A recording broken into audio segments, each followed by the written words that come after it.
Welcome to the Jedi Ranger. I'm JohnBerry555, and today I'm continuing my reviews of Star Trek Strange New Worlds Season 3 with the second to last episode, also known as Episode 9, entitled Terrarium. I want to say Terrarium, but I don't think that is what it is, but maybe it is, I don't know. But basically, the Enterprise is studying an anomaly, and Ortega's shuttle gets sucked through a wormhole, crashes on a barren moon, and she ends up having to work with a stranded golden pilot to survive. They bond, they become friends, all that stuff. And then the Enterprise does rescue Ortega, sadly not the Gon, because Lon shoots the Gon, because, you know, her experience with the Gon and all that. And to be fair, this is the first evidence of altruism that any member of the Federation in the timeline has experienced regarding the Gon, so it is somewhat understandable. But of course, this whole thing was just a test by the Metron, which is the exact same alien species that tested the Gon and humanity in the original series as well. They brought them back.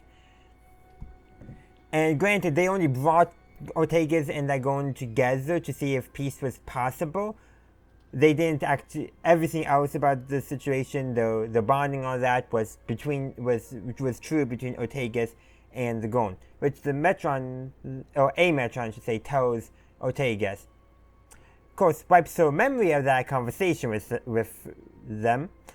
They cleverly, basically made the voice sound both masculine and feminine at the same time, which I think is probably a good way of doing it.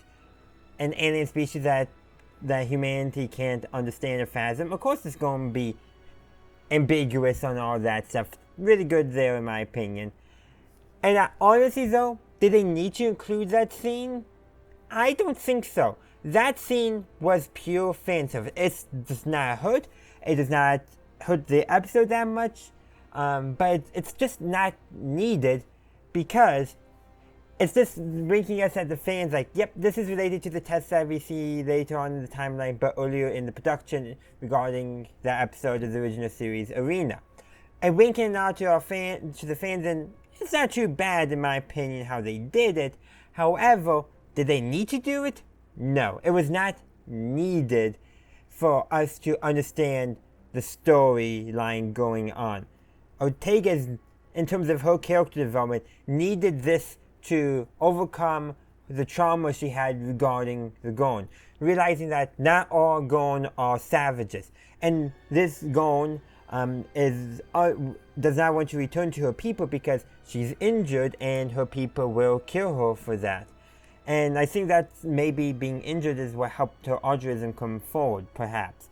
Again, we got a lot more mysteries about the Gon, and who knows if that is actually going to be revealed at all with this stuff. I don't know if it will be at all revealed in Strange New Worlds. But the episode was really good because we've been needing Ortega's characterization and character development since season 1. She's the only character until this point who hasn't gotten character development, if I've phrased that correctly. Every other character has except Ortega's. We've started to get some in season 3, but episode 9, the second to last episode, is when they finally decide to give us some development. And that's really sad because Star Trek Strange New Worlds has done a really good job with all the other characters, giving us insight into who they are as people, all that, except Ortega's. I guess it is what it is. But let me know your thoughts in the comment section down below on this episode. I would love to continue the discussion.